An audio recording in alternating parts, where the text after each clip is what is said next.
Kisah Sunan Ampel, pendiri pesantren pertama di Jawa yang ubah sejarah Islam Nusantara. Bayangkan sebuah masa, berabad-abad lalu, ketika tanah Jawa masih dikuasai oleh kerajaan-kerajaan Hindu-Buddha. Kuil megah berdiri, gamelan berdentum, dan adat istiadat kuno begitu kuat melekat pada masyarakat. Namun, di tengah perubahan zaman itu, datanglah seorang tokoh luar biasa, seorang ulama muda dari negeri seberang. Ia bukan hanya membawa ilmu agama, tetapi juga membawa cahaya peradaban baru. Dialah Raden Rahmat, yang kelak dikenal sebagai Sunan Ampel.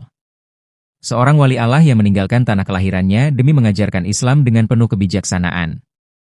Bukan dengan pedang, bukan dengan paksaan, melainkan dengan cinta, kesabaran, dan pendidikan. Dari tangannya lahirlah pesantren pertama di Jawa, yang menjadi pusat peradaban Islam Nusantara.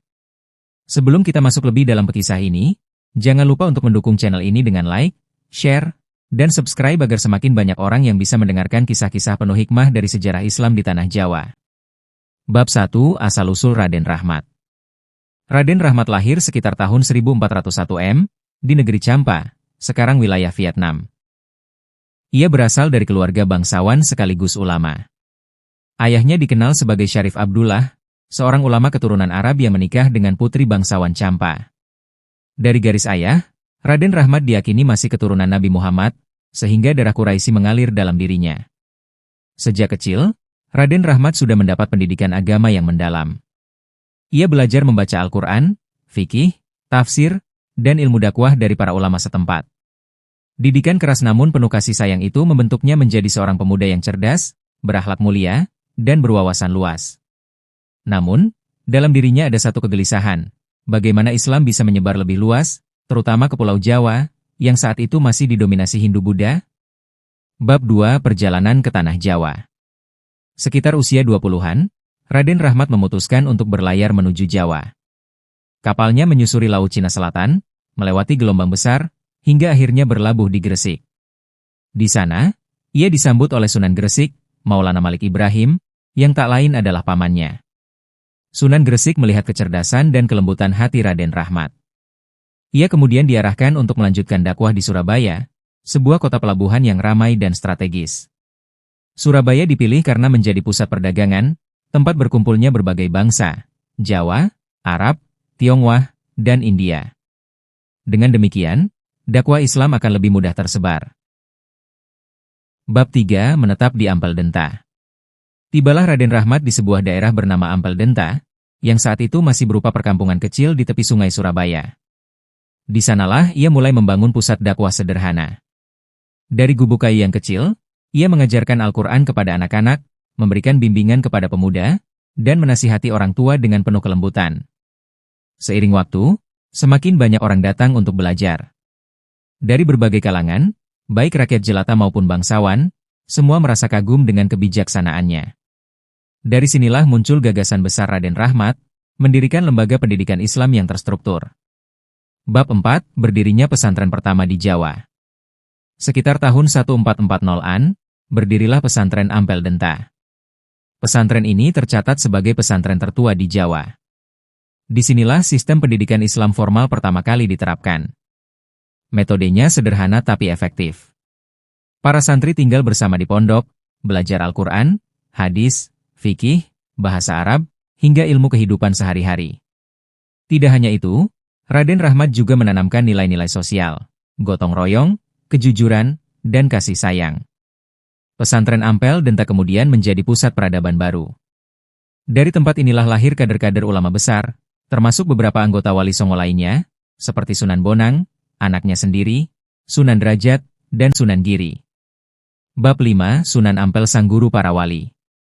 Mengapa Sunan Ampel disebut sebagai guru para wali? Karena banyak muridnya yang kelak menjadi tokoh penting penyebar Islam di Jawa. Ia bukan hanya mengajar ilmu, tetapi juga membentuk karakter. Metode dakwahnya tidak frontal.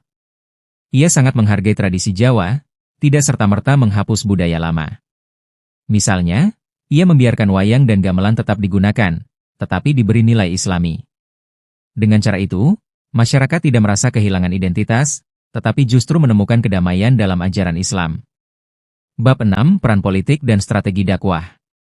Sunan Ampel bukan hanya ulama, ia juga seorang negarawan ulung. ia memiliki hubungan baik dengan penguasa Majapahit. Bahkan, ia menjadi penasihat spiritual beberapa tokoh politik. Ketika kerajaan Majapahit mulai melemah, Sunan Ampel memanfaatkan momen itu untuk menguatkan dakwah Islam. Namun ia tidak pernah mendorong pemberontakan. Dakwahnya tetap damai, hingga banyak bangsawan Jawa yang akhirnya masuk Islam dengan sukarela.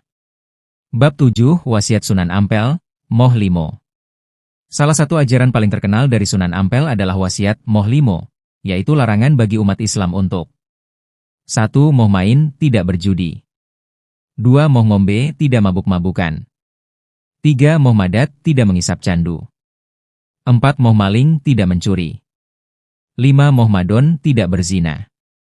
Wasiat ini menjadi pegangan moral bagi masyarakat Jawa hingga kini. Singkat, sederhana, tapi sangat mendalam. Bab 8, Keluarga Sunan Ampel. Sunan Ampel menikah dengan Nyai Ageng Manila, putri seorang bangsawan Tuban. Dari pernikahan ini lahirlah keturunan yang kelak juga menjadi tokoh besar, di antaranya Sunan Bonang, Raden Maulana Mahdum Ibrahim. Sunan Derajat, Raden Kasim. Beberapa putri yang juga menikah dengan tokoh penting Islam Jawa. Dengan demikian, Sunan Ampel tidak hanya membangun pesantren, tetapi juga membangun jaringan keluarga ulama yang memperluas dakwah Islam ke berbagai wilayah. Bab 9, Akhir Hayat dan Wafatnya Sunan Ampel. Setelah puluhan tahun mengabdikan diri, Sunan Ampel wafat pada tahun 1481 jenazahnya dimakamkan di Kompleks Masjid Ampel, Surabaya. Hingga kini, makamnya selalu ramai diziarahi ribuan orang setiap hari. Bukan hanya masyarakat Jawa, tetapi juga umat Islam dari berbagai penjuru Nusantara datang untuk mengenang jasa-jasa beliau. Bab 10, Warisan Besar Sunan Ampel. Warisan terbesar Sunan Ampel bukanlah istana megah, bukan pula harta benda. Warisan sejatinya adalah pesantren Ampel Denta, yang menjadi cikal bakal ribuan pesantren di Indonesia. Santri dan murid-muridnya, yang meneruskan perjuangan dakwah. Nilai-nilai Islam damai, yang membentuk identitas Nusantara hingga kini. Penutup pesan moral. Kisah Sunan Ampel mengajarkan kita bahwa perubahan besar tidak selalu harus dilakukan dengan kekerasan. Dengan ilmu, kesabaran, dan pendidikan, sebuah bangsa bisa bertransformasi. Sunan Ampel membuktikan bahwa Islam bisa menyatu dengan budaya Jawa tanpa harus menghapus tradisi, melainkan memperbaikinya dengan nilai-nilai mulia. Maka, mari kita jadikan kisah ini sebagai pelajaran. Jika ingin mengubah dunia, mulailah dengan ilmu dan akhlak. Jangan lupa untuk like, share, dan subscribe channel ini, agar semakin banyak orang yang bisa mengambil hikmah dari kisah-kisah inspiratif para wali dan tokoh besar Nusantara.